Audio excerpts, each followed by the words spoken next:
বিভিন্ন ছাত্র সংগঠন করছে, বিভিন্ন ছাত্র সংগঠন। আসলে আমাদের বিশ্ববিদ্যালয়ে একটি সম্প্রীতির পরিবেশ রয়েছে, সৌহার্দ্য। আমরা বড় ভাইরা ছোট ভাইরা একসাথে বিভিন্ন সময় একসাথে মুড়ি খাই, কিন্তু এই মুড়ি পার্টিতে আমরা দেখছি মুড়ি খান আপনার সমস্যা নেই, কিন্তু মুড়ি খাওয়ার সময় আপনি বলছেন আমার প্যানেলের নাম কে কত বেশি মুখস্থ করতে পারো, যে বেশি মুখস্থ করতে পারবে তাকে একটি বই দেওয়া হবে।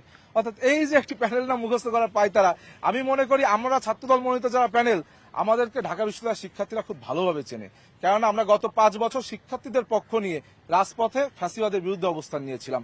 কিন্তু যারা 5ই আগস্টের পূর্বে এই বিশ্ববিদ্যালয়ে বিভিন্ন ছায়াতলে ছিল, যাদেরকে শিক্ষার্থীরা কিন্তু ওই ছাত্র সংগঠনের নেতা হিসেবে চেনে না, তারাই নিজেদেরকে চেনানোর জন্য এই সকল মুড়ি পার্টির নামে বিভিন্ন উপঢৌকন দেওয়ার ব্যবস্থা করে নিজেদেরকে চেনানোর পায়তারা করছে।